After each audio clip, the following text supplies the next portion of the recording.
I'm going to provide a brief overview of Founder Institute, which is the world's largest global network of accelerators, investors, and advisors. The founder journey.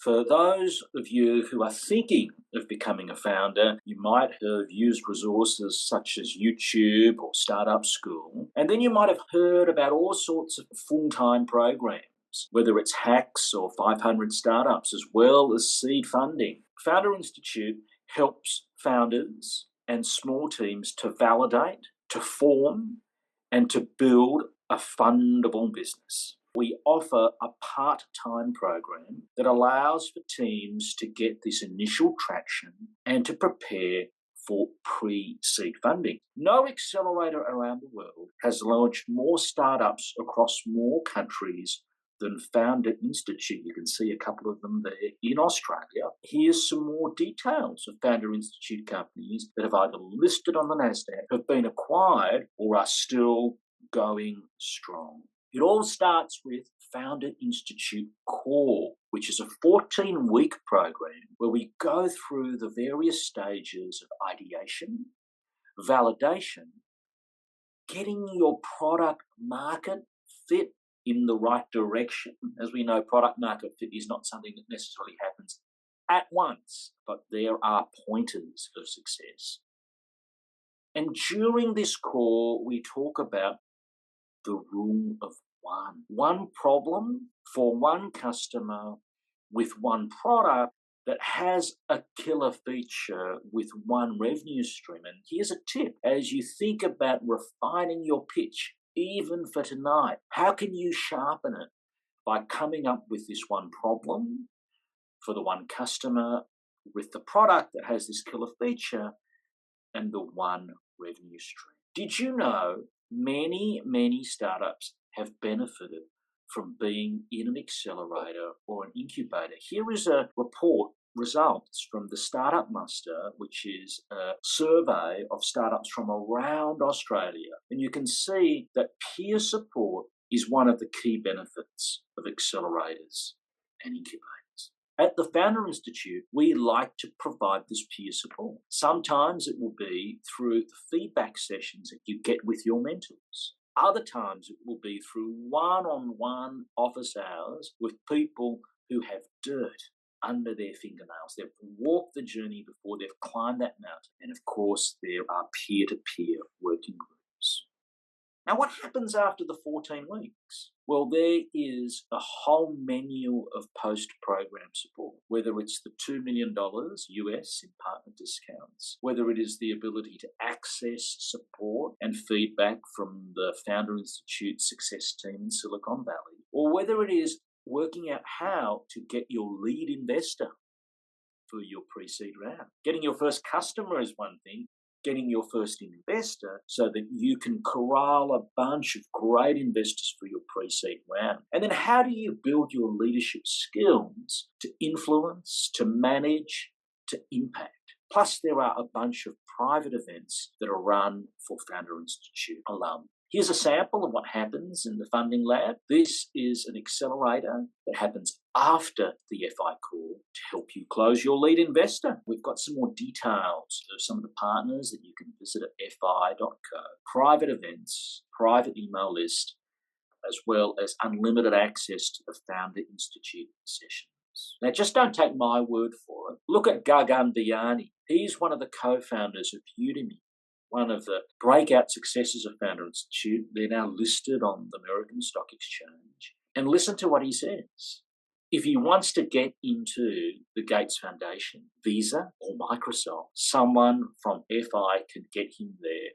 Similarly, if he needs a place to crash. And I've met with Gagan a number of times. He is a really good guy.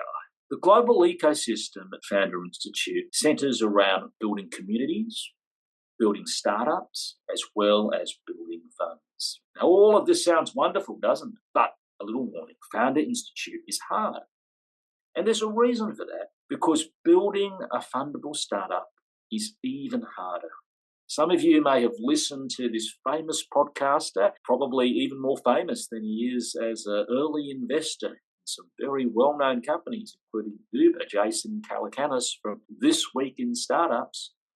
He says Founder Institute, by the way, he's been a mentor, is the most raw street program out there for startups. We give you honest feedback. And this is the entrepreneur DNA assessment that I encourage you to take. It's a psychographic test that helps you understand what it takes to be a founder that has the resilience, but it will also highlight what are your strengths. You can then be part of our pre-seed accelerator. You can track your performance, and then you can analyze and calibrate. And this is a sample of what you get from the Founder Institute Founder DNA report.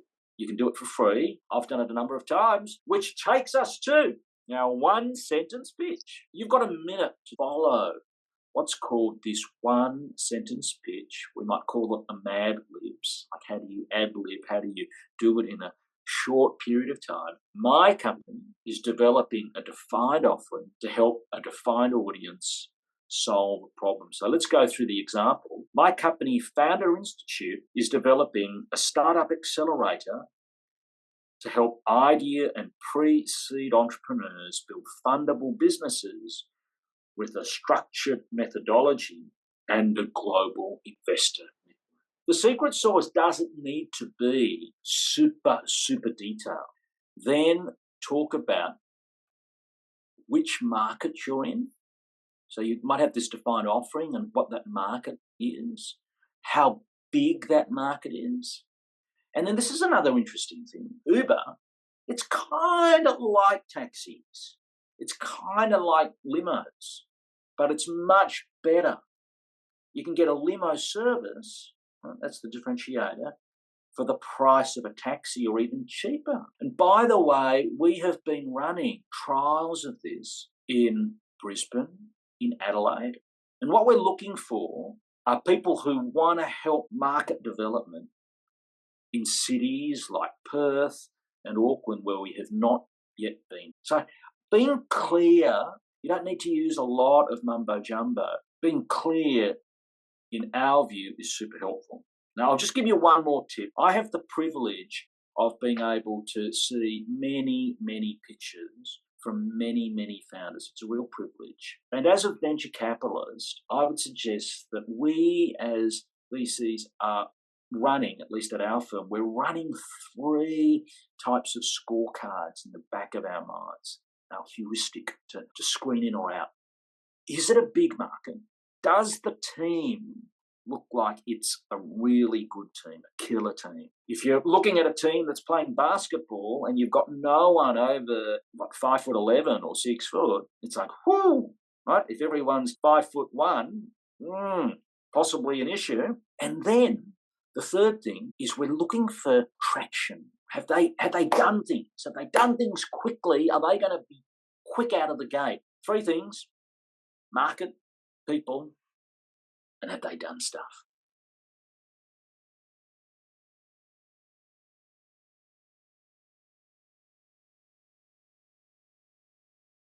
Here in Australia and New Zealand, we've had the privilege of backing more than 150 founders over the past decade. We're very proud of the community that's formed, mentors, alumni, investors who keep showing up to help the next wave of entrepreneurs. And our Australia-New Zealand chapter thrives because of this ecosystem. Thank you for being part of it. A great and deep thank you to our mentors who generously give of their time and sometimes their brutally honest feedback.